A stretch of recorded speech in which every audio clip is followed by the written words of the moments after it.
scrapbook. Yeah.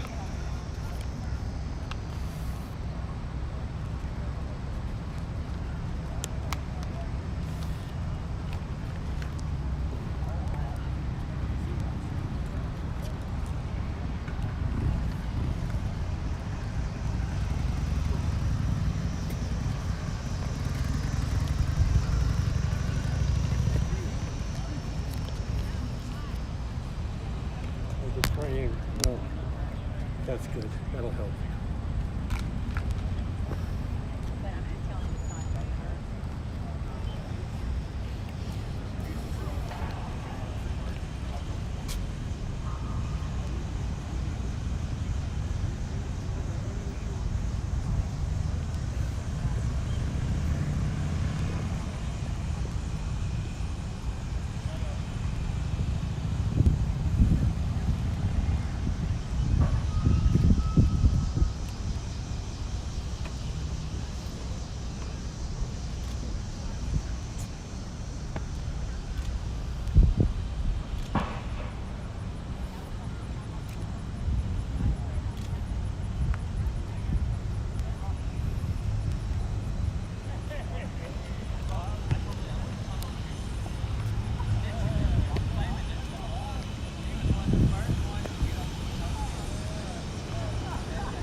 Thank you for being here.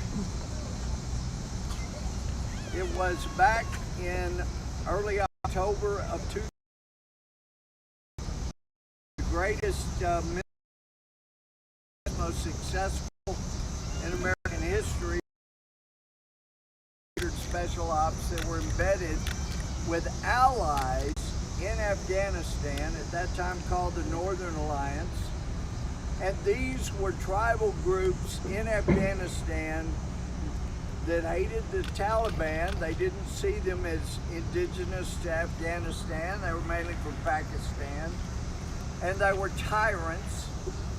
They were murderers. And America, Bush administration, had figured out that the Taliban was behind the attack on 9/11. So we embedded maybe 300 or so special ops. We helped by providing weapons, and we gave aerial support to the Northern Alliance. These are Afghans who are our friends who had an enemy called the Taliban. And by December, the Taliban had pretty well been defeated, but by the end of February, there was no organized Taliban. What was left Those that had not been killed fled to Pakistan. And then I'm told that there was an advisor, Pashtun from Afghanistan, an American citizen, who was advising them to give them a strong centralized government and let the president appoint all the police chiefs. For a decade or so, some of us have met with those allies that fought with us, that fought for us, that lost family, lost loved ones in defeating the Taliban. They are still willing and ready and able to fight, but after the Taliban was defeated, all of their weapons were taken back. And now the country is full of weapons, and this administration seems perfectly satisfied to let the Taliban have all the weapons. We've gotten requests from some of those allies still ready, able, willing to fight for us, for their country. They have been telling us for a decade or so, look, we know you can't stay forever, but when you leave, please leave us some weapons and allow us to elect our own governors and mayors, pick our own police chiefs, so that maybe the Taliban takes over one province or two, but we can rally again as we did before and we can defeat them. This administration is following the advice that was given by Mr. Khalilzad back years ago. I've heard some Afghans refer to him, their reference, but as an American Taliban. But he's been negotiating with the Taliban through different administrations. And the key was not to leave weapons with the Taliban so Americans will someday be killed in another 9/11, thousands more maybe this time, but was to leave weapons in the hands of our allies. This administration has horribly bungled the leaving of Afghanistan. It was fine to leave, we needed to leave, but we needed to empower our friends, our allies, the people that the Afghan people wanted to be governing, not the Taliban. I have a letter here from he was the first vice president. He's now, under the Constitution of Afghanistan, the caretaker president, Amrullah Saleh. I've met with caretaker President Saleh over the years, multiple times.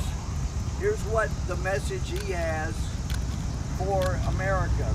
My dear friends, let me share the thoughts and concerns of 36 million Afghans, specifically women, who lost their hard-earned achievements to Pakistan and its proxies. I'm not going to talk about why we got to this point, rather leave it to history to judge, but all of you know my position about Taliban and peace talks from the first day. If you don't know, our allies within Afghanistan were saying, no, help us, don't help the Taliban. Nonetheless, that has been this administration's strategy. He says Taliban's wish to seize power with force.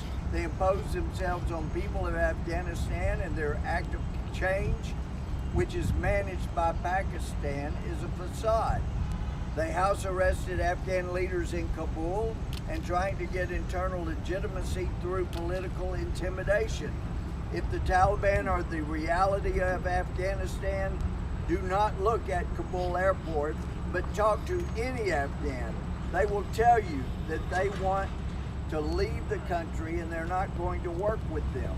The Taliban, still trying to impose their Stone Age ideology on the people and the way they treat Afghan women, the way they execute Afghan government employees, specifically security forces the destruction of the historical monument, example, destruction of Ghazni City Door, are their latest barbaric acts. Their relationship with Al-Qaeda and other terrorist groups are stronger than ever. They celebrate their victory together, and their members drive freely around cities.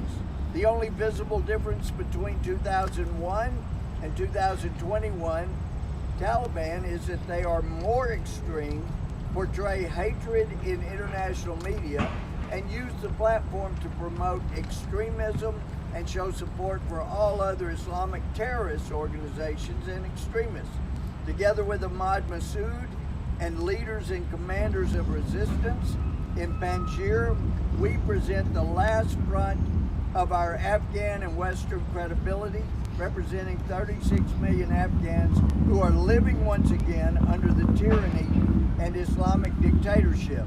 Our political agenda is the demand of every Afghan and the content of peace negotiations which we carried on uselessly in the last 2 years. Afghan people will participate in a process which seeks legitimacy. And Taliban should agree on referendum, Loya Jirga, Grand Assembly, and election. We call on international community to help us. However, on the short term, in order to defend Panjshir and mitigate to some degree consequences of the U.S.-NATO pullout, providing critical supplies like food, fuel, humanitarian assistance is of vital importance. As we see today, Taliban have cut critical supplies to Baghlan, which has caused thousands of its residents to flee to Panjshir to seek safe haven and away from their brutal rule. Rejecting Taliban without having an internationally acceptable government, we ask you to continue to deal with Panjshir as a de facto seat of power and help us to present Afghanistan in the coming UN General Assembly in 2021. We are the last hope of 36 million Afghans and remaining of 70,000 Afghan security forces and thousands of U.S. and other allies' sacrifices. Our struggle is not for continuation of war, but for bringing a just and durable peace. We can achieve this goal with far less cost, but with determination. History will judge on our deeds, and together we can change the course of history today. And that's signed by the caretaker president, Amrullah Saleh. And it needs to be understood, he's not advocating leaving American soldiers there. President Trump had the right idea, but you don't abandon the country to the enemy that is ever as fierce as they were in 2001. You don't abandon the thousands and thousands of weapons to your enemy that still says publicly they're going to destroy the United States. Our oath as members of Congress and the oath of the retired general here has always been to this country. That's our concern. But our country is best served if we would take airlift, take those weapons that are there at the airport, airlift to Panjshir, give our allies, not the terrorists, but our allies in Afghanistan, a fighting chance to help us. That's what I would ask. We are honored to have a founding member of the 1st Delta Force. It's part of basically every special op from that time in the late 70s until his retirement. And he's now with the Family Research Council. But for comments, somebody that's been there, somebody that's fought there, somebody that understands Afghanistan, I would ask General Jerry Boykin to speak to us. Thank you. Thank you very much, Congressman. Good afternoon. My name is Jerry Boykin. I spent 36 and a half years in the United States Army, most of which was in special operations. I was a founding member of the Delta Force. 1978, our mission was to rescue hostages.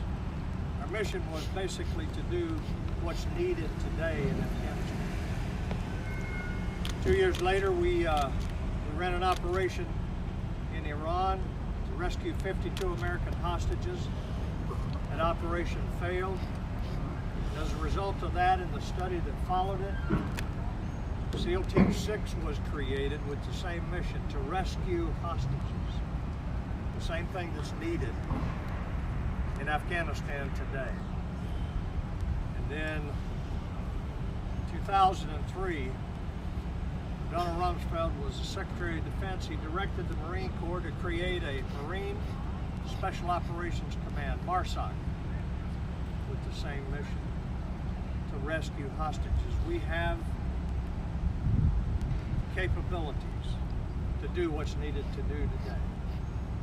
As I watched the news conference the other day with the Secretary of Defense and the Chairman of the Joint Chiefs, and they said, we don't have the resources we need.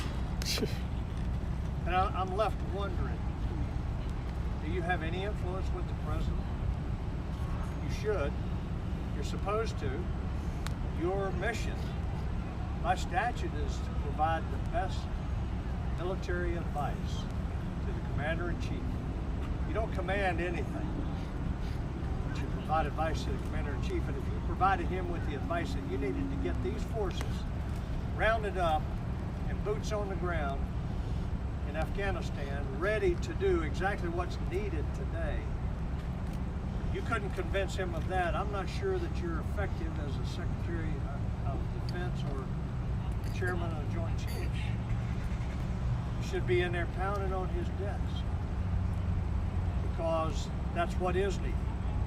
And routinely, every time the question is asked, will we go into the interior, will we go into the city and rescue those Americans that need to be rescued, the answer comes back to something like, well, they're not being impeded. They're not being impeded from getting to the airfield. Really? Well, why aren't they there? Why aren't they at the airfield? If they're not being impeded, why aren't they there? They want to get out. You're hearing from them every day. What are they telling you? Yeah, they're being impeded. Absolutely being impeded. Now is the time that we remind ourselves of a long-standing, not just military, but American ethos. And that ethos is, we will never leave anyone behind. We are still searching for the bodies, the remains in Korea from the Korean War. It is time for our President to make the right decision, marshal these forces that are trained and capable of doing this, and go in there and bring our Americans out. That's what they would expect. It's what I would expect if I was caught behind the lines of the Taliban. Mr. President, I ask you, as a soldier, with a deep passion for what's happening, I ask you, go get our Americans and bring them home. And bring them home alive.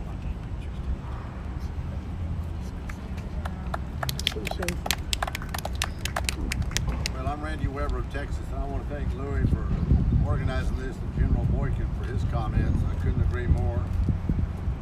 The abhorrent situation unfolding in Afghanistan is a catastrophic failure of the current administration. This debacle is a direct result of President Biden's failure to lead. Unless he's channeling his former bosses and mentor, President Barack Obama's strategy, who was to lead from behind, he needs to take a page out of the general's playbook and work hard to get our people home. Ask any battle-tested soldier. There's no such thing as leading from behind. The term for that is called abdication. Abdication of responsibility. Mr. President, you have a responsibility to protect Americans. That's your first responsibility as Commander-in-Chief. Please don't leave from behind. You tell the Taliban when we're leaving. You tell them what the requirements are going to be. If they harm one hair on one head of Americans or our soldiers, we're going to come in the byways. We're going to get those Americans, our soldiers are. If Taliban harms one person, there will be repercussion like they didn't see, the world hasn't seen, called shock and awe in the first Gulf War. Tell the Taliban that, Mr. President. Get some guts and do that. By our own State Department's best estimate, thousands of Americans remain trapped in Afghanistan. Unimpeded, as General pointed out, they are impeded. Our soldiers should go out there and get them. There's no clear plan of evacuation with this administration for those Americans. No clear plan, other than get yourself to the airport. Maybe the president thinks Uber and Lyft will help them. It's ridiculous what he's doing. Of course, he says, we can't guarantee your safety en route to the airport, but we can't guarantee your safety. Just do the best you can. Mr. President, you tell Taliban you're going to guarantee their safety. If they harm one hair on one head, there will be severe immediate repercussions. Make it clear, Mr. President, do your job. At the same time that Americans and our Afghan allies scramble for a way out, the President's press secretary, Jen Psaki, has the nerve to tell the American people that Americans are not stranded in Afghanistan. Really? Really? I wonder if Ms. Psaki would go over there and hire an Uber or a Lyft, maybe go get some of those folks. I guess it's like the old saying. She thinks, what are you going to believe? Me or your own lying eyes? It's ridiculous. British and French troops immediately deployed to rescue their citizens, but President Biden has not authorized our military to do the same. What's wrong with that picture? Instead, he kowtows to the Taliban as they use their own weapons and are going to use our own weapons, as the general pointed out, or Louie pointed out, to hunt down American allies, kill innocents, and then continue to install their barbaric regime. We have a saying in Texas, a leopard never changes its spots. Do we really expect the Taliban to play nice now? Come on, Mr. President, wake up. This international embarrassment has left the door wide open for our adversaries to protect their strength across the globe. China and Russia are laughing at us, and all the while our allies are losing faith in us. Now let me be clear. This failure lies squarely with the Commander-in-Chief, not of our military. After nearly 20 years of fighting in our nation's longest war, I agree, and it's time to bring our soldiers home. However, to leave irresponsibly, literally in the middle of the night, stranding, yes, stranding, Americans leaving weapons, vehicles, and sensitive equipment to the Taliban, it is an utter disgrace and a failure to lead. As the situation deteriorates in Afghanistan, Biden timidly seeks permission from the Taliban for U.S. forces to leave after the already arbitrary departure date of August 31st. Let me just add, I know it's a calendar date that's a little questionable, after August 31st, but August 32nd, all hell's gonna break loose, aka September 1. Trust me, Mr. President, which is just literally 1 week from today. 1 week. Why are we negotiating with terrorists? Negotiate with killers and those people who want to destroy us? Why negotiate with a ruthless enemy that mercilessly kills civilians, forces young girls into bondage, and foments Islamic terrorism? Why, Mr. President? Why? America is stronger than that. America is better than that. And America needs to lead like that. Instead of negotiating with terrorists, the Biden administration must remind the Taliban, we will leave, but we will leave on our own timeline, when our citizens and our allies have been granted safe passageway away from that murderous regime. The Taliban would be wise not to test the mettle of our military and the resolve of Americans. As American forces leave voluntarily, the Taliban would be wise to not get in their way. We should never let the enemy know our plans, but Biden did. We should never leave Americans in a hostile country to be taken hostage by extremists, but Biden did. We should never, ever abdicate to our enemy, but Biden did. Every president should put America first. Sadly, Biden won't. Louie, I yield back. I'd like to say thank you to General Boykin. What an honor it was to hear him speak. I only wish that we had men like him, men of courage, making the decisions on behalf of our country and our military right now. After our briefing that we just had, I am appalled at what I heard from Secretary Blinken, General Lloyd Austin, General Milley, who don't even say the same things and are saying different things from the administration, from Joe Biden, and who's silent, Kamala Harris. I really wish that we had that type of America first, no man left behind leadership in this crisis that Joe Biden has created as commander in chief. That is why I've introduced articles of impeachment on Joe Biden for dereliction of duty. He knew, they all knew there was information that was at hand that they knew they pulling out the troops of Afghanistan, and now tens are left in a hostage crisis under the Taliban, who are rapidly implementing Sharia law. That is a very unstable country right now, and at any time people could be killed if they aren't already being killed.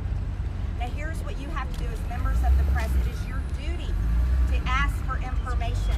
We cannot share with you the classified information that we just heard, but it is your duty as members of the press to find the information, do everything you can to reveal it to Americans, because America has been disgraced.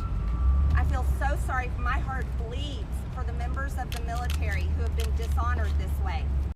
For nearly lost thousands of lives, limbs. How many families have been affected by this war over in the Middle East? I am completely supportive of pulling out our American troops, but not like this. Not leaving thousands of Americans and then rapidly putting Afghans first without a real good vetting process.